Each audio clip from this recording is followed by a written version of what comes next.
ಪೀಣ್ಯ ಕೈಗಾರಿಕೆ ಸಂಘ ನೂತನ ಅಧ್ಯಕ್ಷರಾಗಿ ಶ್ರೀ ಆರ್.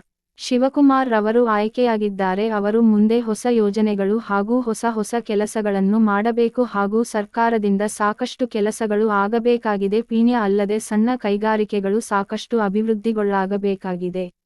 ದೇವರಿಗೆ ನಮಸ್ಕಾರ. ನನ್ನ ಹೆಸರು Shivakumar R, president Peenya industries association. 46ನೇ ಪ್ರೆಸಿಡೆಂಟ್ ಆಗಿ ಆಯ್ಕೆಯಾಗಿದ್ದೀನಿ. ನಮ್ಮ ಸಂಘ 1978ನೇ ಇಸ್ವಿ ಜುಲೈ 10ರಿಂದ ಪ್ರಾರಂಭ ಆಯಿತು. ಇಲ್ಲಿ ಸುಮಾರು 16,000 ಇಂಡಸ್ಟ್ರೀಸ್ ಇದೆ ಮತ್ತು ಅಫಿಷಿಯಲ್ ಆಗಿ ನಮಗೆ ಮೆಂಬರ್ ಆಗಿರುವಂಥ ಸದಸ್ಯರು ಒಟ್ಟು 7,000 ಇಂಡಸ್ಟ್ರೀಸ್ ಇದೆ.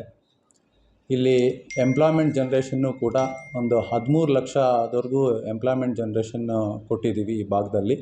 ಪ್ಲಸ್ ಎಂಟೈರ್ ಸ್ಟೇಟಿಂದ ಮತ್ತು ಎಂಟೈರ್ ಕಂಟ್ರಿಯಿಂದ ವರ್ಕಿಂಗ್ ಫೋರ್ಸು ನಮ್ಮಲ್ಲಿದೆ. ಅದರಲ್ಲಿ ವಿಶೇಷವಾಗಿ ಮಹಿಳೆಯರು ಒಂದು 5 ಲಕ್ಷ ಮಹಿಳೆಯರು ಕಾರ್ಮಿಕರು ಇಲ್ಲಿ ವರ್ಕ್ ಮಾಡ್ತಾಯಿದ್ದಾರೆ. ಮತ್ತು ನಮ್ಮ ಒಂದು ಸೂಕ್ಷ್ಮ ಮತ್ತು ಸಣ್ಣ ಕೈಗಾರಿಕೆಗೋಸ್ಕರನೇ ಈ ಅಸೋಸಿಯೇಷನ್ನು ನಮ್ಮ ಪಾಸ್ಟ್ ಪ್ರೆಸಿಡೆಂಟ್ಸು ಒಂದು ಬಿಲ್ಡ್ ಮಾಡ್ತಾ ಬಂದಿದ್ದಾರೆ. ಪ್ಲಸ್ಸು ಪ್ರತಿ ವರ್ಷವೂ ಕೂಡ ಒಂದು ಡೆವಲಪ್ಮೆಂಟ್ ಆಗಿ ಬಂದಿದೆ. ಇಲ್ಲಿ ನಮಗೆ ಚಾಲೆಂಜಿಂಗ್ ಥಿಂಗ್ಸು ಏನಂದರೆ, ನಮ್ಮ ಸೂಕ್ಷ್ಮ ಮತ್ತು ಸಣ್ಣ ಕೈಗಾರಿಕಾ ಮೇಯ್ನಾಗಿ ಇನ್ಫ್ರಾಸ್ಟ್ರಕ್ಚರು ಕೊರತೆ ಇದೆ. ರೋಡ್ಸ್ ಆಗಿರ್ಬೋದು, ಡ್ರೈನ್ ಆಗಿರ್ಬೋದು, ಸ್ಟ್ರೀಟ್ ಲೈಟ್ ಆಗಿರ್ಬೋದು. ಒಂದು ರೀತಿ ಹೇಳಬೇಕಂದ್ರೆ ಹಳ್ಳಿಗಿಂತ ಕಡೆ ಆಗಿದ್ದೀವಿ ಅನ್ನೋ ಅಂಥ ಒಂದು ವಾತಾವರಣ ಇದೆ. ಯಾಕಂದರೆ ಪೆರಿಫೆರಲ್ ಇಂಡಸ್ಟ್ರಿಯಲ್ ಏರಿಯಾದಲ್ಲಿ 93% ಇಂಡಸ್ಟ್ರೀಸ್ ಇದೆ. ಪ್ಲಸ್ ಎಲ್ಲರೂ ಕೂಡ ಫಸ್ಟ್ ಜನ್ರೇಷನ್ನು. ಆಮೇಲೆ ಅವರೆಲ್ಲರೂ ರೆಂಟೆಡ್ ಪ್ರಿಮೈಸಸಲ್ಲಿ ಇರ್ತಾರೆ. ಆಮೇಲೆ ಈ ಭಾಗದಲ್ಲಿ ಯಾಕೆ ನಮಗೆ ಮೂಲಭೂತ ಸೌಕರ್ಯಗಳು ಕಲ್ಪಿಸ್ಕೊಡ್ಲಿಲ್ಲ ಅಂತ ನಮಗೆ ಒಂದು ಕ್ವಶನ್ ಮಾರ್ಕ್ ಆಗಿ ಉಳಿದಿದೆ. ಯಾಕಂದರೆ ಏಷ್ಯಾದಲ್ಲೇ ಅತಿ ಬೃಹತ್ ಕೈಗಾರಿಕಾ ಪ್ರದೇಶ ಅಂತ ನಾವು ಏನು ಹೇಳ್ತೀವಿ, ಆ ಒಂದು ಇದರಲ್ಲಿ ಇವತ್ತು ಕೂಡ ಇನ್ಫ್ರಾಸ್ಟ್ರಕ್ಚರ್ ಬಗ್ಗೆ ನಾವು ಬೇಡ್ಕೊತಾ ಇದ್ದೀವಿ ಸರ್ಕಾರಕ್ಕೆ. ಒಟ್ಟು ಈ ಭಾಗದಲ್ಲಿ 8,000 ಕೋಟಿ ನಾವು ಟ್ಯಾಕ್ಸ್ ಮುಖಾಂತರದಲ್ಲಿ ಸ್ಟೇಟ್ ಗೌರ್ಮೆಂಟು ಮತ್ತು ಸೆಂಟ್ರಲ್ ಗೌರ್ಮೆಂಟ್ಗೆ ಕಟ್ತಾ ಇದ್ದೀವಿ. ಈಗ GST ಅನ್ನೋದಂದರೆ ಲಾಸ್ಟ್ ಫೈನಾನ್ಷಿಯಲ್ ಇಯರಲ್ಲಿ 3,000 ಕೋಟಿ ಕಟ್ಟಿದ್ದೀವಿ ನಾವು ಟ್ಯಾಕ್ಸ್ ಮುಖಾಂತರದಲ್ಲಿ. ಇಲ್ಲಿ ಟ್ಯಾಕ್ಸ್ ಒಂದೇ ಅಲ್ಲ, ಎಷ್ಟು ಟರ್ನ್ ಓವರ್ ಮಾಡ್ತಾಯಿದ್ದೀವಿ, ಎಷ್ಟು ಎಂಪ್ಲಾಯ್ಮೆಂಟ್ ಜನ್ರೇಷನ್ ಮಾಡ್ತಾಯಿದ್ದೀವಿ ಅನ್ನೋದು ಮುಖ್ಯವಾಗಿ ಇರುತ್ತೆ. ಪ್ಲಸ್ ಈ ಭಾಗದಲ್ಲಿ ಇನ್ಫ್ರಾಸ್ಟ್ರಕ್ಚರ್ ಅನ್ನೋದು ಎಸ್ಪೆಷಲಿ ಮಾಡಿಕೊಟ್ರೆ ನಾವು ಇನ್ನೂ ಒಂದು 3 ಲಕ್ಷದವರೆಗೂ ಕೆಲಸ ಕೊಡೋ ಒಂದು ಆಪರ್ಚುನಿಟಿ ನಾವು ಕ್ರಿಯೇಟ್ ಮಾಡ್ತೀವಿ. ಪ್ಲಸ್ ರೆವಿನ್ಯೂನು ಕೂಡ ಒಂದು 30% to 40% ರೆವಿನ್ಯೂ ಜನ್ರೇಷನ್ನು ಕೂಡ ಮಾಡೋದಕ್ಕೆ ಒಂದು ಕಾನ್ಫಿಡೆನ್ಸ್ ನಮ್ಮಲ್ಲಿದೆ. ಯಾಕಂದರೆ ಒಂದು ಇನ್ಫ್ರಾಸ್ಟ್ರಕ್ಚರ್ ಇರೋದ್ರಿಂದ ಒಂದು ಫಾರಿನ್ ಬೇಸ್ಡ್ ಕಂಪ್ನಿ ಆಗಿರ್ಬೋದು ಅಥವಾ MNC ಕಂಪ್ನೀಸು ಏನು ನಮ್ಮ ಕೈಗಾರಿಕಾ ಪ್ರದೇಶಕ್ಕೆ ವಿಸಿಟ್ ಮಾಡ್ತಾರೆ, ಈ ಇಂಡಸ್ಟ್ರಿಯಲ್ ಏರಿಯಾದಲ್ಲಿ ಇದ್ದರೆ ನಿಮ್ಮದು ಕ್ವಾಲಿಟಿ ಪ್ರಾಡಕ್ಟ್ಸು ಕಂಪ್ನಿ ಒಳಗಡೆ ನೀವು ತಯಾರಿಸ್ತೀರಾ. ಆದರೆ ಕಂಪ್ನಿ ಹೊರಗಡೆ ಟ್ರಾನ್ಸ್ಪೋರ್ಟೇಷನ್ ಸಿಸ್ಟಮ್ಸಲ್ಲಿ ಬಂದಾಗ ಅದೊಂದು ಡ್ಯಾಮೇಜ್ ಆಗ್ಬೋದು ಅಥವಾ ರಿಜೆಕ್ಷನ್ ಆಗ್ಬೋದು. ಆ ರಿಜೆಕ್ಷನ್ಸ್ನ ನಾವೆಲ್ಲ ಬೇರ್ ಮಾಡೋಕ್ಕಾಗೋದಿಲ್ಲ. ಕಾಸ್ಟು ಮತ್ತು ಟೈಮ್ ಬೌಂಡಲ್ಲಿ ನಮಗೆ ಮೆಟೀರಿಯಲ್ ಸಿಗಲ್ಲ ಅನ್ನೋ ಒಂದು ಚಿಂತನೆಯಲ್ಲಿ ಅವರು ಪೀಣ್ಯ ಕೈಗಾರಿಕಾ ಪ್ರದೇಶದಲ್ಲಿರುವಂಥ ಕೈಗಾರಿಕೆಗಳಿಗೆ ನಮ್ಗೆ ಯಾರಿಗೂ ಒಂದು ಆರ್ಡರ್ಸು ಕೂಡ ಕೊಡ್ತಾಯಿಲ್ಲ. ಅದು ಕೂಡ ಇಂಪ್ರೂವ್ ಆಗುತ್ತೆ. ಇದು ಪ್ರಮುಖವಾಗಿ ನಾನು ಏನು ಒಂದು ವಿಷನ್ ಇಟ್ಕೊಂಡಿದ್ದೀವಿ, ಇನ್ಫ್ರಾಸ್ಟ್ರಕ್ಚರ್ ಈ ವರ್ಷ ಏನಾದರೂ ಮಾಡಿ ಆಗಬೇಕು ಅಂತ. ಅದೇ ನಿಟ್ಟಿನಲ್ಲಿ ನಮಗೆ ಆಲ್ರೆಡಿ ಒಂದು ಪೀಣ್ಯ ಇಂಡಸ್ಟ್ರಿಯಲ್ ಟೌನ್ಶಿಪ್ ಅಥಾರಿಟಿ ಅಂತ ಒಂದು ಡಿಕ್ಲರೇಷನ್ ಆಗಿತ್ತು ಬಜೆಟಲ್ಲಿ. ಆ ಡಿಕ್ಲರೇಷನ್ ಆಗಿರೋದಕ್ಕೆ ಈ ಒಂದು ವರ್ಷದಲ್ಲಿ ಅಥವಾ ಇಮಿಡಿಯೇಟಾಗಿ ಒಂದು ಬಿಲ್ ಕೂಡ ಪಾಸ್ ಮಾಡಿಕೊಡಿ ಅಂತ ನಮ್ಮ ರಾಜ್ಯ ಸರ್ಕಾರಕ್ಕೆ ನಾನು ಮನವಿ ಮಾಡ್ತಾಯಿದ್ದೀನಿ. ಸನ್ಮಾನ್ಯ ಮುಖ್ಯಮಂತ್ರಿಗಳಾದಂಥ ಶ್ರೀ ಸಿದ್ದರಾಮಯ್ಯ ಅವರು ಮತ್ತು ಸನ್ಮಾನ್ಯ ಉಪಮುಖ್ಯಮಂತ್ರಿಗಳಾದಂಥ DK ಶಿವಕುಮಾರ್ ಅವ್ರಿಗೆ ಕೋರ್ತೇನೆ. ಯಾಕಂದರೆ ಬ್ಯಾಂಗ್ಳೂರು ಡಿಸ್ಟ್ರಿಕ್ಟ್ ಇನ್ಚಾರ್ಜ್ ಮಿನಿಸ್ಟರ್ ಇರೋದ್ರಿಂದ ಅವರೇ ಒಂದು ಡಿಸಿಷನ್ ತೊಗೊಬೋದು. ಪ್ಲಸ್ಸು ಟೌನ್ಶಿಪ್ ಅನ್ನೋ ವಿಚಾರದಲ್ಲಿ ಎಲೆಕ್ಟ್ರಾನಿಕ್ ಸಿಟಿಗೆ ಒಂದು ಟೌನ್ಶಿಪ್ಪು ಅವತ್ತಿನ ದಿನದಲ್ಲಿ ಅವರೇ ಮಾಡಿಕೊಟ್ಟಿದ್ದಾರೆ. ಯಾಕೆ ಆವಾಗ ಬ್ಯಾಂಗ್ಳೂರು ಅರ್ಬನ್ ಡೆವಲಪ್ಮೆಂಟ್ ಮಿನಿಸ್ಟರ್ ಆಗಿದ್ದಾಗ ಅವ್ರ ಗಮನಕ್ಕೂ ತಂದಿದೆ ಆಲ್ರೆಡಿ ರೆಪ್ರೆಸೆಂಟೇಷನ್ ಆಗಿ. ಸತತ 3 ವರ್ಷದಿಂದ ನಾನು ಅಸೋಸಿಯೇಷನಲ್ಲಿ ಕಾರ್ಯನಿರ್ವಹಿಸ್ಕೊಂಡು ಬಂದಿದ್ದೀನಿ.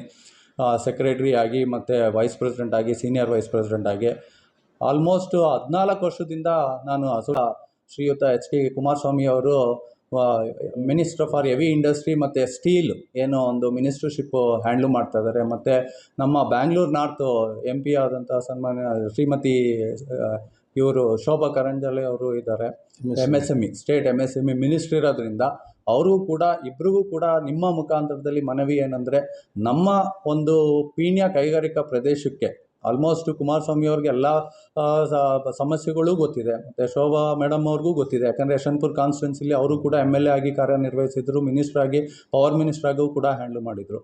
ಸ್ಟೇಟ್ ಗೌರ್ಮೆಂಟು ಮತ್ತು ಸೆಂಟ್ರಲ್ ಗೌರ್ಮೆಂಟ್ಗೆ ಮನವಿ ಏನಂದರೆ, ಇನ್ಫ್ರಾಸ್ಟ್ರಕ್ಚರ್ ಒಂದು ಡೆವಲಪ್ಮೆಂಟ್ ಮಾಡಿ MSMEನ, ಎಸ್ಪೆಷಲಿ MSME ಅಂತ ನಾವು ಏನು ಕರಿತೀವಿ ರಾಜ್ಯಾದ್ಯಂತ ಮತ್ತು ಕಂಟ್ರಿ ವೈಸಲ್ಲಿ, ನಾವು ಒತ್ತು ಕೊಡಬೇಕಾಗಿರೋದು ಮೈಕ್ರೋ ಮತ್ತು ಸ್ಮಾಲ್, ಅಂದರೆ ಸೂಕ್ಷ್ಮ ಮತ್ತು ಸಣ್ಣ ಕೈಗಾರಿಕಾ ಒಂದು ಇಂಡಸ್ಟ್ರೀಸ್ಗೆ. ಯಾಕಂದರೆ ಅದೇ 97% ಇಂಡಸ್ಟ್ರೀಸ್ ಬರ್ತಾಯಿದೆ. ಇಲ್ಲಿ ಏನಂದರೆ, ನಮ್ಮಲ್ಲಿ ಒಂದು ಸಣ್ಣ ಕೈಗಾರಿಕೆಗಳಲ್ಲಿ ಅವರು ಕೆಲಸ ಮಾಡಿದ್ರೆ ಒಂದು ಮೋಟಿವೇಟ್ ಆಗಿ ಅವರು ಒಂದು ಇಂಡಸ್ಟ್ರಿ ಸ್ಟಾರ್ಟ್ ಮಾಡೋ ಅಂಥ ಒಂದು ಕಾರ್ಯ ರೂಪಿಸ್ಕೊಬೋದು ಅವರು. ಇವತ್ತು ಕೂಡ ನಾನು ಪೀಣ್ಯದಲ್ಲಿ ಒಂದು ವರ್ಷ 2001 ನಾನು ಕೆಲಸ ಮಾಡಿ 2001 ನಾನು ಕೈಗಾರಿಕೆ. ಮೊದಲನೇದಾಗಿ ಎಲ್ಲರಿಗೂ ನಮಸ್ಕಾರ ಹೇಳ್ತಾ, ಇವತ್ತು ನಾನು ಮೊದಲನೇದಾಗಿ ಸೆಕ್ರೆಟ್ರಿಯಾಗಿ ಇವತ್ತು ಏನು ನನಗೆ ನಮ್ಮ ಪೀಣ್ಯ ಇಂಡಸ್ಟ್ರೀಸ್ ಅಸೋಸಿಯೇಷನಲ್ಲಿ ಅವಕಾಶ ಮಾಡಿಕೊಟ್ಟಿರೋವಂಥ ಎಲ್ಲ ನಮ್ಮ ಪೀಣ್ಯ ಇಂಡಸ್ಟ್ರೀಸ್ ಏರಿಯಾದ ಎಲ್ಲ ನಮ್ಮ ಮೆಂಬರ್ಸು ಮತ್ತು ನಮ್ಮ ಎಲ್ಲ ಝೋನ್ಗಳಲ್ಲಿ ಕೆಲಸ ಮಾಡಿರುವಂಥ ನಮ್ಮ ಟೀಮನ್ನ ಸಹಕರಿಸಿ, ನಮ್ಮ ಈ ಟೀಮು ಬಂದರೆ ಈ ಕೆಲಸ ಮಾಡುತ್ತೆ, ಏನಾದ್ರು ಒಂದು ಅಚೀವ್ಮೆಂಟ್ ಮಾಡುತ್ತೆ ಅಂಥೇಳಿ ನಮ್ಮ ಟೀಮ್ ಮೆಂಬರ್ಸು ಎಲ್ಲರೂ ನಮ್ಮನ್ನು ಇವತ್ತು ಇಲ್ಲಿ ಕೂರಿಸಿರೋದಕ್ಕೆ ಮೊದಲನೇದಾಗಿ ಪೀಣ್ಯ ಕೈಗಾರಿಕಾ ಸಂಘದ ಪರವಾಗಿ ಎಲ್ರಿಗೂ ಧನ್ಯವಾದಗಳನ್ನ ಹೇಳ್ತಾ ಇದ್ದೀನಿ. ಹಾಗೆ ಇವಾಗಲೇ ನಮ್ಮ ಅಧ್ಯಕ್ಷರು ಮಾತಾಡುವಾಗ ಆಲ್ಮೋಸ್ಟ್ ಅವ್ರ ಗುರಿನ ಇಟ್ಕೊಂಡಿದ್ದಾರೆ. ಅವರು ತುಂಬ ಮೋಟಿವೇಟ್ ಆಗಿದ್ದಾರೆ ಅನ್ನೋದು ಇಡೀ ಇಂಡಸ್ಟ್ರಿಯಲ್ ಏರಿಯಾಗೆ ಗೊತ್ತಿದೆ. ಕೆಲಸ ಮಾಡಬೇಕು, ಏನಾದ್ರು ಒಂದು ಅಚೀವ್ಮೆಂಟ್ ಮಾಡಬೇಕು ಅಂತೇಳಿ ಬಂದು ಇದುವರೆಗೂ ಅಧ್ಯಕ್ಷರನ್ನ ಆಗೋಕ್ಕೆ ಸಾಕಷ್ಟು ಪ್ರಯತ್ನಗಳು ಮಾಡಿ ಈ ಲೆವೆಲ್ಗೆ ಆದಷ್ಟು ಚಿಕ್ಕ ಏಜಲ್ಲಿ ಬಂದು ಅಧ್ಯಕ್ಷರಾಗಿ ಕೂತಿದ್ದಾರೆ.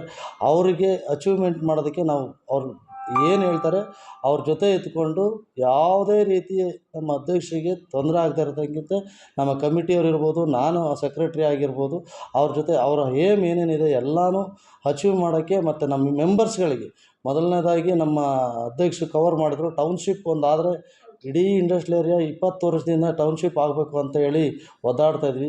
ಸೊ ಆ ಟೌನ್ಶಿಪ್ ಒಂದು ನಮ್ಮ ಅಧ್ಯಕ್ಷನ ಟರ್ಮಲ್ಲಿ ಆದರೆ ಅದೊಂದು ದೊಡ್ಡ ಅಚೀವ್ಮೆಂಟ್ ಆಗುತ್ತೆ. ಅದಕ್ಕೆ ನಾವು ಅಧ್ಯಕ್ಷರು ಮತ್ತು ನಮ್ಮೆಲ್ಲ ಪದಾಧಿಕಾರಿಗಳಿಗೂ ಅಧ್ಯಕ್ಷರ ಜೊತೆ ಕೈ ಜೋಡಿಸಿ ಕೆಲಸ ಮಾಡಿಕೊಂಡು 1 ವರ್ಷದಲ್ಲಿ ಎಷ್ಟಾಗುತ್ತೋ ಅಷ್ಟು ನಮ್ಮ ಮೆಂಬರ್ಸಿಗೆ ಸಹಕಾರ ಆಗೋ ಅಂಥ ಕೆಲಸಗಳನ್ನ ಮಾಡ್ಕೊಂಡು ಹೋಗ್ತೀವಿ ಅಂತ ಹೇಳ್ತಾ, ನಮಗೆ ಈ ಅವಕಾಶ ಮಾಡಿಕೊಟ್ಟಿರುವಂಥ ಎಲ್ಲ ಮೆಂಬರ್ಸ್ಗೆ ಮತ್ತೊಮ್ಮೆ ನನ್ನ ನಮಸ್ಕಾರಗಳು ಹೇಳ್ತಾ ಧನ್ಯವಾದಗಳು. Thank you.